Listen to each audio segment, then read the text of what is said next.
तो पहली बड़ी खबर निकल के आ रही है जो कि बहुत बड़ी है। बीजेपी विधायकों की बदतमीजी, स्पीकर के ऊपर फेंके जूते। अगर आपको विस्तार से इस खबर को बताएं कि यह कहां की घटना है, तो ओडिशा विधानसभा में कार्रवाई के दौरान स्थिति उस समय हंगामेदार हो गई जब भारतीय जनता पार्टी यानी कि बीजेपी की विधायकों की ओर से स्पीकर के ऊपर जूते फेंके गए।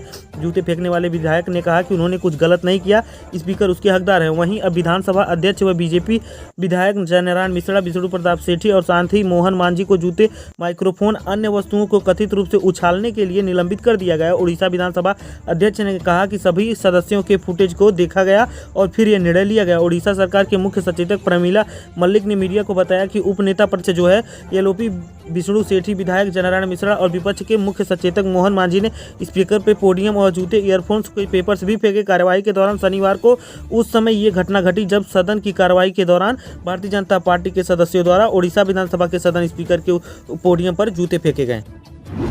अगली बड़ी खबर निकल के आ रही है राकेश सिंह टिकैत से जुड़ी हुई। आपको बता दें कि हमले पर बोले राकेश सिंह टिकैत, इसके पीछे जो है केंद्र सरकार का हाथ है और कौन करवाएगा, हम किसान है, राजनीतिक पार्टी नहीं। अगर आपको विस्तार से इस खबर को बताएं तो राकेश सिंह टिकैत ने कहा कि इसके लिए केंद्र सरकार जिम्मेदार है और कौन होगा, ये उनकी युवा इकाई है। और साथ ही उनका कहना था कि राकेश सिंह टिकैत का जो ये कहना था कि गो बैक, मैं कहाँ जाऊँ, उनकी मेरी कार पत्थर फेंके और साथ ही लाठी भी चलाई, वो हमारे ऊपर जो है क्यों हमला करवा रहे हैं, हमसे क्यों लड़ना चाह रहे हैं, हम किसान है, राजनीतिक पार्टी नहीं। साथ ही आपको ये भी बता दें कि राजस्थान के अलवर में किसान नेता राकेश सिंह टिकैत के काफिले पर हुए हमले को लेकर के किसानों का गुस्सा फूट पड़ा है। इसके विरोध में भारतीय किसान यूनियन के बैनर तले पहुंचे किसान ने शुक्रवार को शाम की जेवर रोड पर जाम कर दिया। उन्होंने केंद्र सरकार के खिलाफ जमकर के नारेबाजी करते हुए प्रदर्शन किया। संगठन के पदाधिकारियों ने जो है निर्देश पर जो है 1 घंटे के बाद किसानों ने जाम खोला, तब कहीं जाकर के रोड पे वाहनों का आवागमन फिर से शुरू हुआ। कृषि कानूनों के विरोध में भारतीय किसान यूनियन के राष्ट्रीय प्रवक्ता ने देश के अलग अलग हिस्सों में पहुंचकर पंचायत कर रहे हैं। शुक्रवार को राजस्थान के अलवर में उनके काफिले पर हमला हो गया था। इसके लिए किसानों में पूरी तरह से रौब फैल गया और साथ ही राकेश सिंह टिकैत पर हुए हमले के विरोध में भाकियू के जिलाध्यक्ष अनिल उर्फ बब्बन प्रधान ने नेतृत्व की काफ़ी संख्या में किसान शाम करीब 6:30 बजे जेवर मार्ग पर कलौर कंदी के पास पहुंच गए, जहां पर किसानों के नारेबाजी के साथ जो है वहां पर रोड को जाम कर दिया। अगली बड़ी खबर निकल के आ रही है दोस्तों पश्चिम बंगाल से, जो कि पीएम मोदी और ममता बनर्जी से जुड़ी हुई है। आपको बता दें कि पीएम मोदी पर सीएम ममता का निशाना, कहा कि देश को ठीक से चला नहीं पा रही है बीजेपी, बंगाल को क्या सोनार बंगला बनाएंगे। और आपको बता दें कि प्रधानमंत्री नरेंद्र मोदी ने विपक्ष पर हमला बोलते हुए ये कहा है। और साथ ही प्रधानमंत्री नरेंद्र मोदी ने पश्चिम बंगाल में हुगली में एक रैली को संबोधित करते हुए विधानसभा चुनाव में जीत का दावा किया है। उन्होंने कहा है कि 2 मई के बाद सोनार बंगला बनाने का काम शुरू हो जाएगा। पीएम मोदी के बयान पर राज्य की मुख्यमंत्री और साथ ही टीएमसी सुप्रीमो ममता बनर्जी ने निशाना साधा है। सीएम ममता ने कहा है कि बीजेपी देश को ठीक से चला नहीं पा रही है, बंगाल को क्या सोनार बंगला बनाएंगे। पीएम मोदी ने शनिवार को हुगली में एक रैली में कहा कि बंगाल के लोगों ने एक बार फिर से परिवर्तन का कमान संभाल ली है। असोल परिवर्तन में उद्घोष के दौरान उन्होंने ये बात बोली।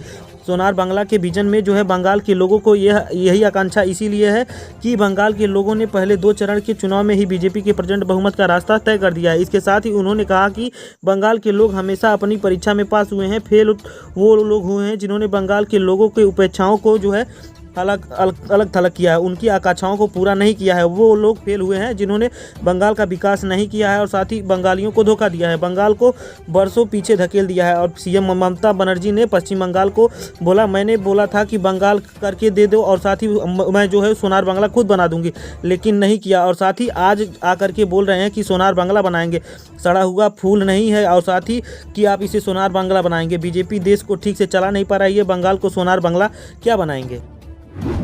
अगली बड़ी खबर निकल के आ रही है दोस्तों गृह मंत्री अमित शाह से जुड़ी हुई। आपको बता दें कि कल रोड शो करेंगे अमित शाह। प्रचार के आखिरी दिन हिमंत बिस्वा के इलाके में होंगे। अगर आपको यह विस्तार से खबर बताएं तो असम में रविवार को चुनाव प्रचार पूरी तरह से थम जाएगा। उससे पहले गृह मंत्री अमित शाह असम में होंगे और वो यहां जागुवरी और साथ ही भाजपा उम्मीदवार और राज्य के सरकार के मंत्री हिमंत बिस्वा शर्मा की विधानसभा में रोड शो करेंगे। और साथ ही असम की 126 विधानसभा सीटों में 86 सीटों पर वोटिंग हो चुकी है और साथ ही अब बाकी 40 सीटों पर 6 अप्रैल को वोटिंग होनी है। अमित शाह को भाजपा का चाणक्य कहते हैं तो हिमंत बिस्वा शर्मा को भी नॉर्थ ईस्ट का चाणक्य कहा जाता है। हिमंत बिस्वा शर्मा की नॉर्थ ईस्ट में अच्छी खास पकड़ मानी जाती है। हिमंत बिस्वा शर्मा जाबुलकारी और विधानसभा सीट के जो है 2001 से लगातार जीत रहे हैं। 2001, 2006 और 2011 का विधानसभा चुनाव उन्होंने कांग्रेस उम्मीदवार के तौर पर जीता है, जबकि 2016 का चुनाव उन्होंने बीजेपी के टिकट पर लड़ा और जीता था। 2016 में हिमंत बिस्वा शर्मा ने कांग्रेस उम्मीदवार नीरेन डेका को 85 और 935 वोटों से हराया था और उन्होंने 1996 में चुनाव की भी जागुलपुरी सीट से जो है चुनाव लड़ा था, लेकिन हार गए थे। जागुलपुरी विधानसभा असम के कामरूप मेट्रो जिले में पड़ती है। अगली बड़ी खबर निकल के आ रही है दोस्तों, प्रियंका गांधी से जुड़ी हुई। इलेक्शन कमीशन ने बीजेपी नेता हेमंत बिस्वा शर्मा के प्रचार पर रोक की अवधि घटाई। प्रियंका गांधी ने पूछा यह सवाल।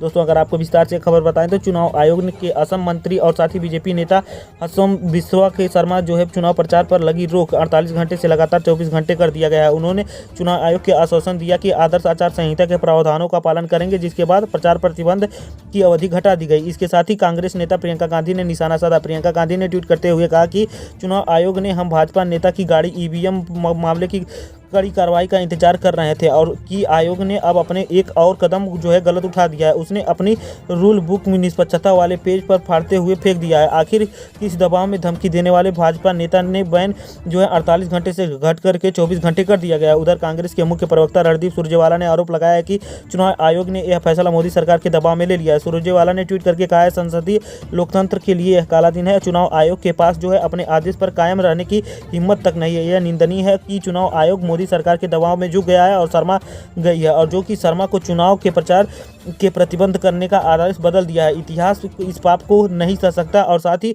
चुनाव आयोग न ही भाजपा को माफ करेगा। और उन्होंने यह भी कहा कि उनका सवाल यह है कि क्या चुनाव आयोग यह बताएगा कि फैसला स्वतः लिया गया है या फिर भाजपा पर जो है दबाव पर लिया गया है। शर्मा की तरफ से कोई भी नई याचिका दायर नहीं की गई। अगर ऐसा तो फिर भी है तो भी फिर इस मामले की में शिकायत करने वाले दलों कांग्रेस और बीपीएफ को क्यों नहीं बुलाया गया? क्या यह दंड से मुक्ति का भाव है और यह धमकाने के लिए लाइसेंस देना है? और साथ ही उन्होंने ये कहा कि क्यों मतलब कांग्रेस सरकार के साथ ही यह पूरी तरह से जो है गलत किया जा रहा है और साथ ही ये जो है चुनाव आयोग बहुत ही गलत कर रही है। बीजेपी के झुकाव में यह काम लगातार इलेक्शन कमीशन कर रही है।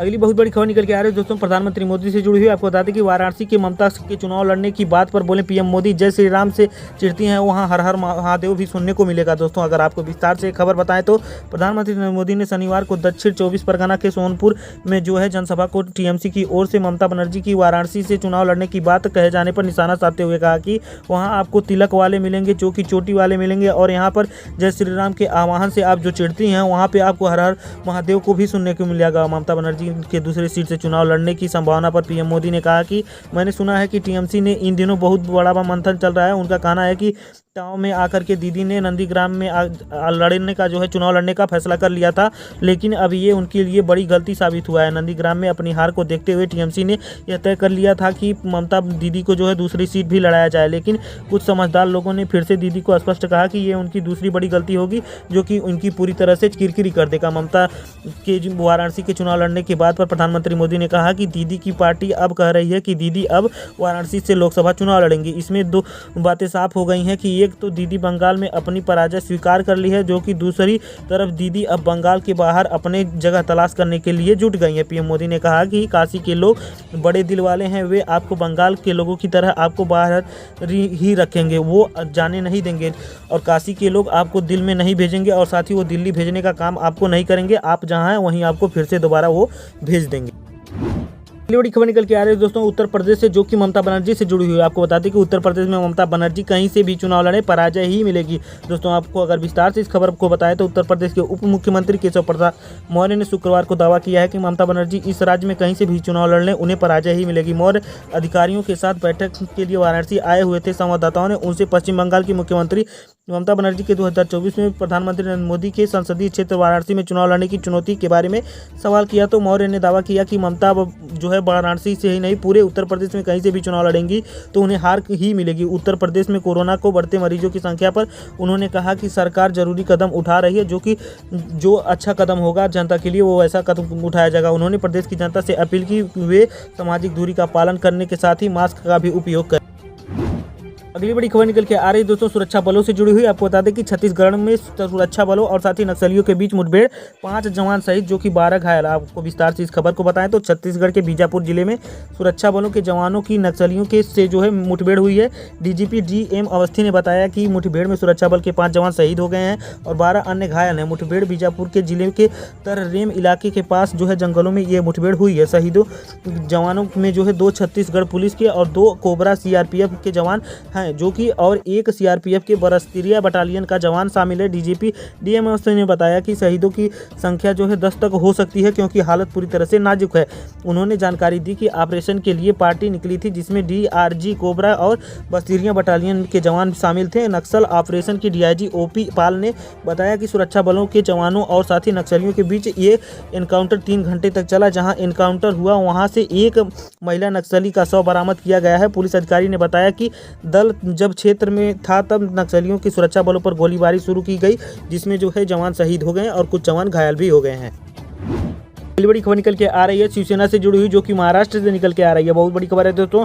शिवसेना एनसीपी मंत्रियों को ज्यादा फंड उद्धव से मिलकर के कांग्रेस नेताओं ने किया शिकायत। बीते शुक्रवार को कांग्रेस ने आरोप लगाया था कि शिवसेना और एनसीपी के मंत्रियों को कांग्रेस के मंत्रियों की तुलना में ज्यादा फंड दिया जा रहा है। कांग्रेस के मंत्रियों के संग बैठक के बाद यह आरोप महाराष्ट्र प्रदेश कमेटी के प्रमुख नान पटेल ने लगाए थे।